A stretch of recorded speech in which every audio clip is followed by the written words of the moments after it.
Bonjour et bienvenue pour ce nouvel épisode des aventures de Pinocchio. Voilà, j'espère que vous êtes bien installés. En tout cas, je vous laisse encore quelques secondes pour le faire. Avec ou sans écouteurs, j'espère que vous pourrez profiter de ce moment de détente. Voilà, on est là pour se relaxer. Nous avions laissé Pinocchio chez Mangiafoco, le marionnettiste, mais il avait su l'émouvoir. Que va-t-il désormais se passer ? Eh bien voilà, on va tout de suite le découvrir. Chapitre 12. Mangiafoco, le marionnettiste, donne 5 pièces d'or à Pinocchio pour qu'il les porte à son papa Geppetto, mais Pinocchio se laisse embobiner par le renard et le chat. Il part avec eux.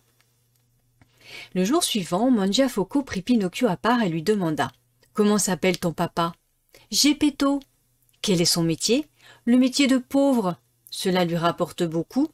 Suffisamment pour n'avoir jamais un sou en poche. Il a dû vendre son manteau tout rapiécé et reprisé. Une vraie misère pour m'acheter l'abécédaire de l'école. Vous vous rendez compte? Pauvre diable, cela me fait de la peine. Tiens, voilà 5 pièces d'or. Pars tout de suite les lui porter et salue-le de ma part.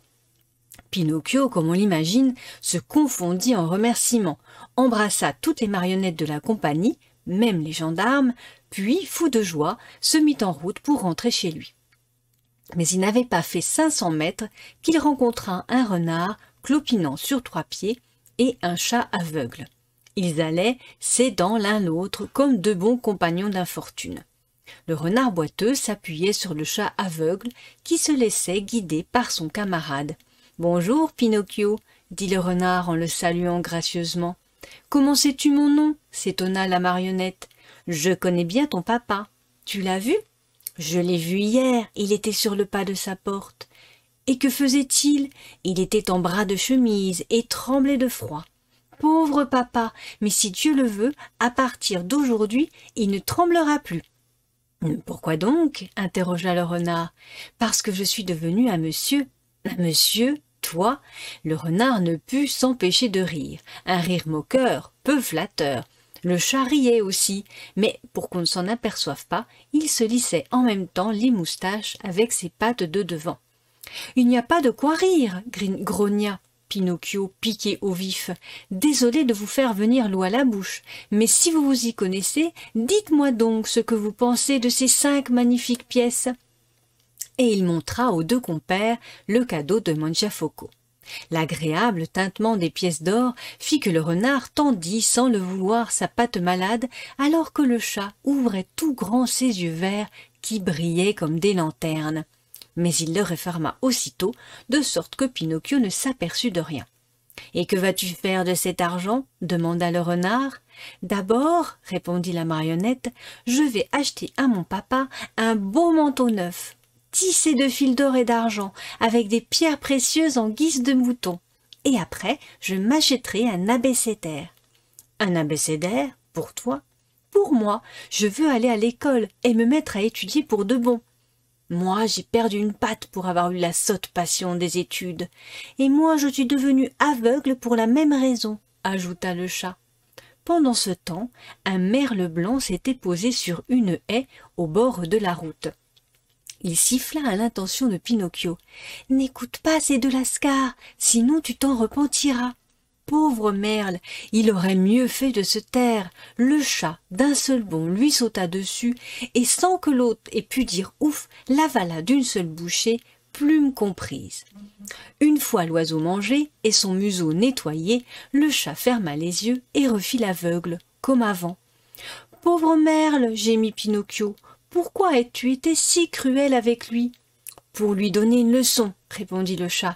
Cela lui apprendra à s'occuper de ses oignons. » Ils étaient à mi-parcours quand le renard, sans crier gare, s'arrêta et demanda à la marionnette. « Veux-tu multiplier tes pièces d'or ? C'est-à-dire ? Eh bien, à la place de ces 5 misérables sequins, ne voudrais-tu pas en avoir 100, 1000, 2000 ? Bien sûr, mais comment ? C'est très facile.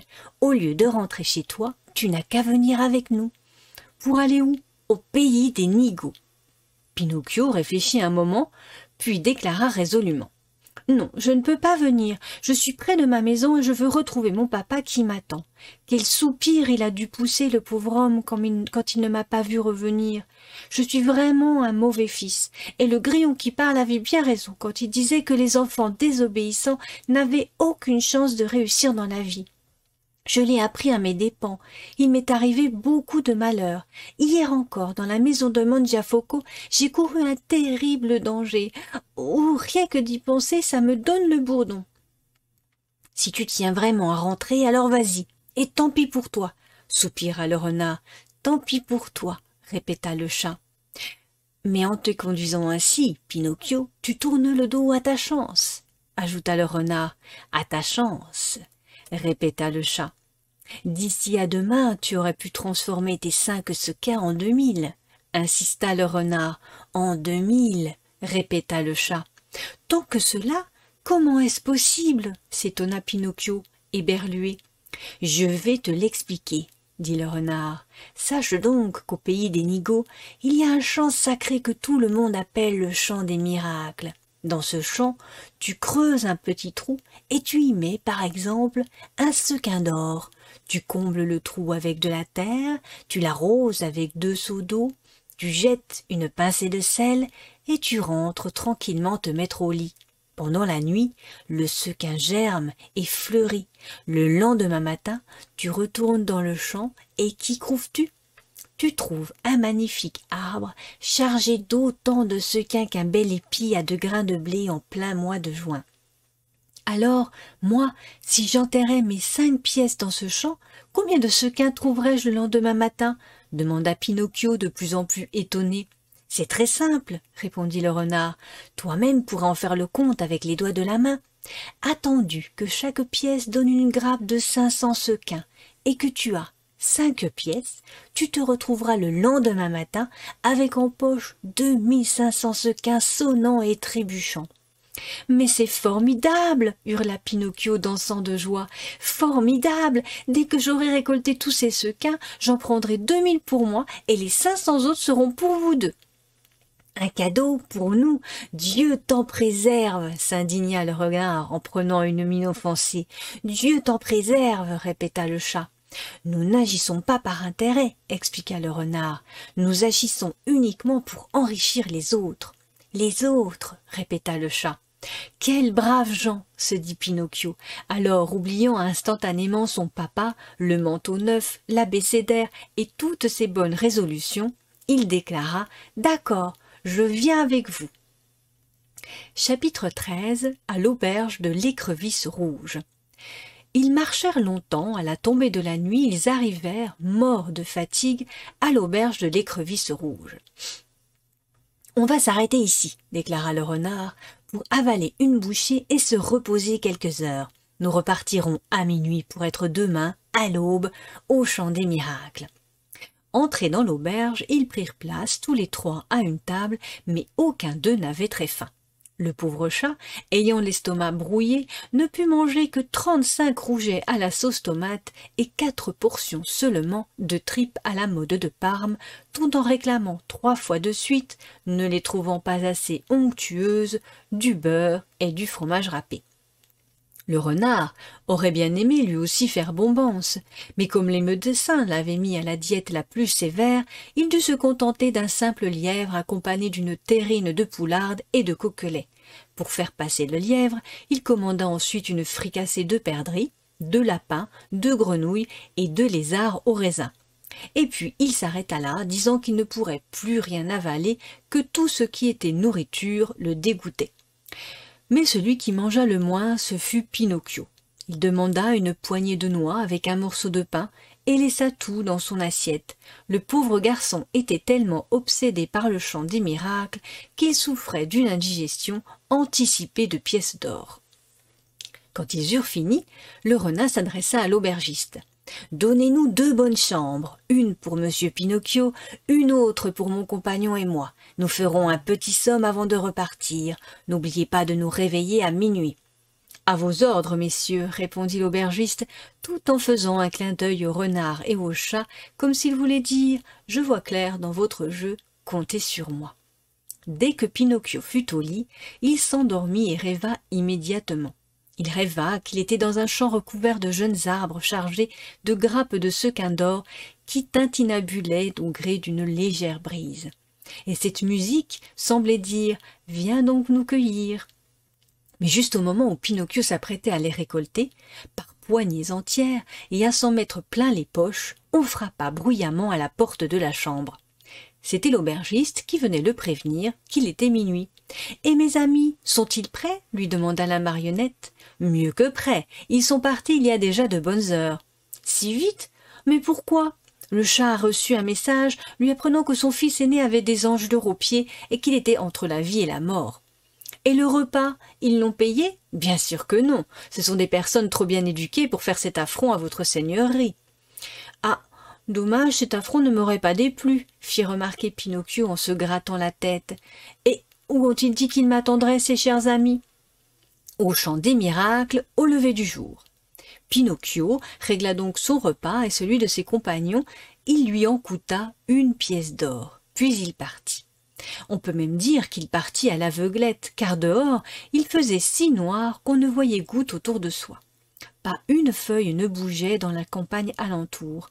Seuls quelques gros oiseaux de nuit, volant d'un buisson à l'autre, venaient battre des ailes sous le nez de Pinocchio. Celui-ci, apeuré, criait « Qui va là ?» et seuls l'écho lointain des collines environnantes répondait « Qui va là ? Qui va là ? Qui va là ?»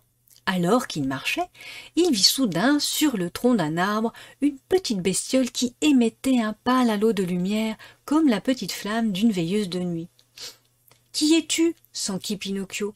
« Je suis l'ombre du grillon qui parle » répondit la bestiole d'une voix infiniment faible et qui semblait venir de l'au-delà. « Qu'est-ce que tu me veux ?»« Je veux te donner un conseil. Fais demi-tour et porte les 4 pièces qui te restent à ton pauvre papa qui pleure et se désespère en ne te voyant pas revenir. Demain mon papa sera un grand monsieur, car ces 4 sequins vont en faire 2000. Ne te fie jamais, mon garçon, à ceux qui te promettent de te rendre riche du jour au lendemain. Ce sont toujours soit des fous, soit des filous. Crois-moi, rentre chez toi. Et moi, au contraire, je veux continuer. Il est tard. Je veux continuer. Il fait noir. Je veux continuer. Le chemin est dangereux. Je continuerai quand même. Rappelle-toi que les enfants capricieux, tôt ou tard, s'en repentent toujours. Oh, toujours les mêmes histoires. Bonne nuit, Grillon. Bonne nuit, Pinocchio. Que le ciel te protège de la rosée et des assassins. Ces dernières paroles prononcées, plus rien n'éclaira l'endroit où se tenait le grillon qui parle. Il s'était éteint comme s'éteint une chandelle dont on vient de souffler la flamme, et l'obscurité sur la route en fut plus profonde encore. Chapitre 14. Pinocchio, qui n'a pas suivi les excellents conseils du grillon qui parle, se retrouve nez à nez avec des bandits. La marionnette reprit sa route en bougonnant. Nous autres, les enfants, n'avons vraiment pas de chance. Tout le monde nous donne des leçons ou nous réprimande. À les entendre, ils se prennent tous pour nos papas ou nos maîtres d'école. Tous, même un simple grillon, parce que je n'ai pas voulu suivre les conseils de cet ennuyeux grillon qui parle, le voilà qui me prédit plein d'ennuis. D'après lui, je risquerais de rencontrer des bandits. Encore heureux que je n'y crois pas. D'ailleurs, je n'y ai jamais cru. Pour moi, les bandits ont été inventés exprès par les papas pour faire peur aux enfants qui veulent sortir la nuit. Et même si j'en croisais sur cette route, est-ce que je me laisserais intimider? Jamais de la vie. Je leur dirais bien en face, c'est à quel sujet, messieurs les bandits? Ah, mais ils s'apercevraient qu'on ne plaisante pas avec moi. Ils continueraient leur chemin et basta. Des paroles bien senties. Et ces bandits, moi, je les vois détalant comme le vent. D'ailleurs, s'ils n'étaient pas suffisamment éduqués pour s'en aller, c'est moi qui partirais pour avoir la paix. Pinocchio n'eut pas le temps d'achever son raisonnement, car il venait d'entendre le bruissement d'une feuille derrière lui. Il se retourna. Dans la pénombre, il distingua 2 sinistres individus dissimulés dans des sacs de charbon qui le suivaient sur la pointe des pieds. On aurait dit des fantômes. « Ce sont les bandits !» se dit-il.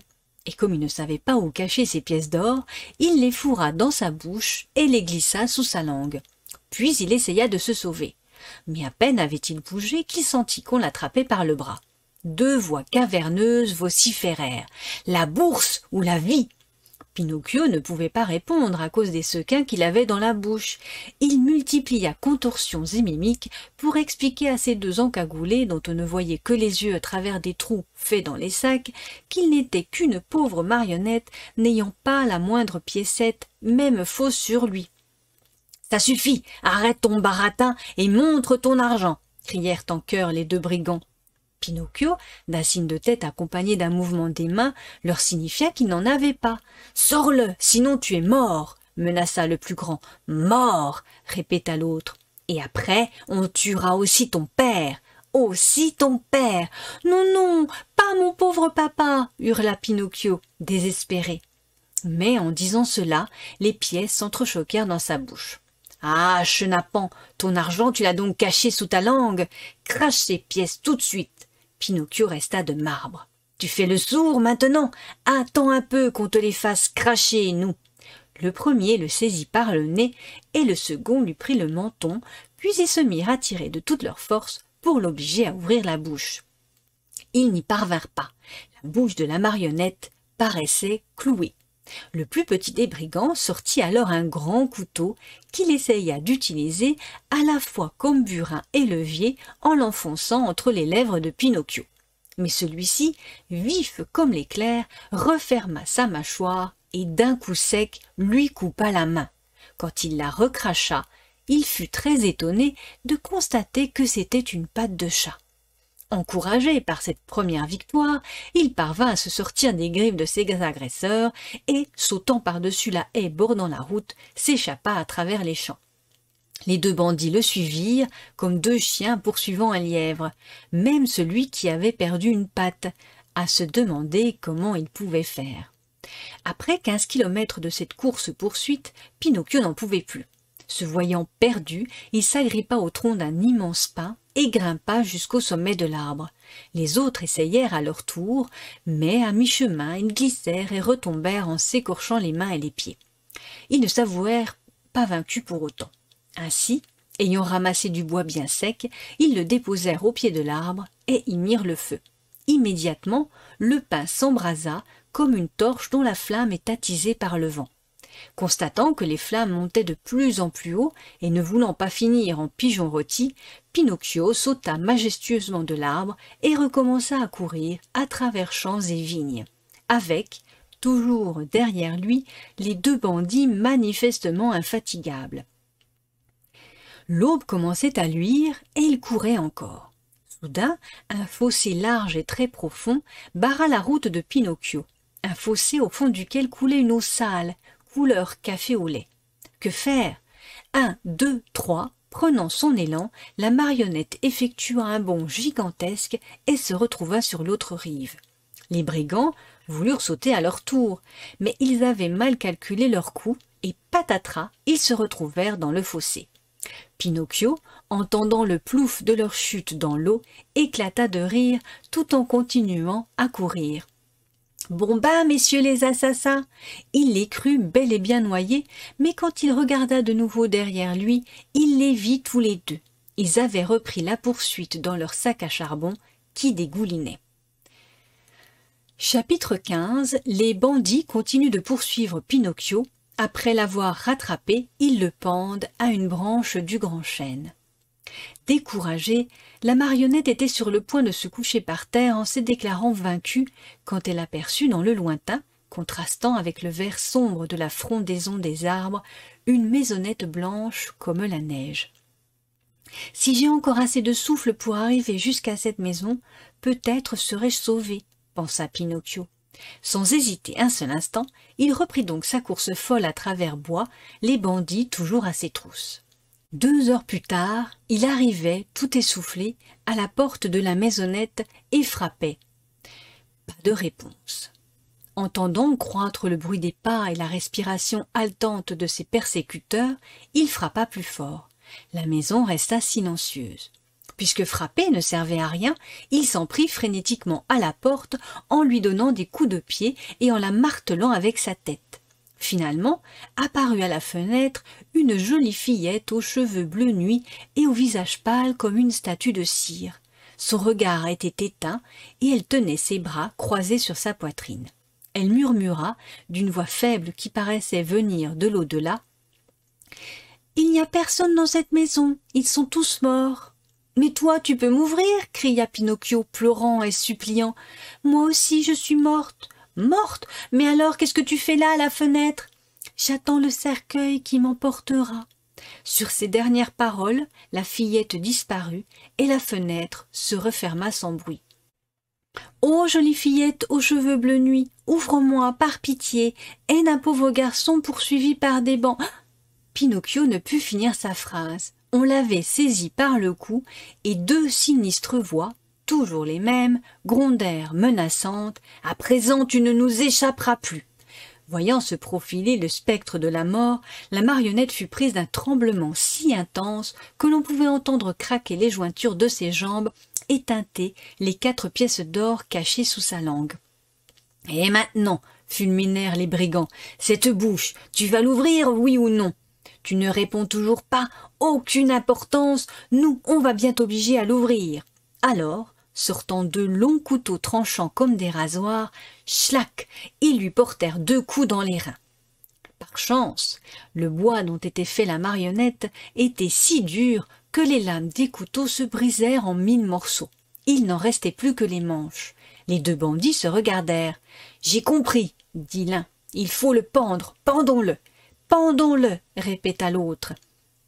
Sans attendre, ils lui lièrent les mains dans le dos et lui ayant passé un nœud coulant autour du cou, l'accrochèrent à une branche d'un gros arbre appelé le grand chêne.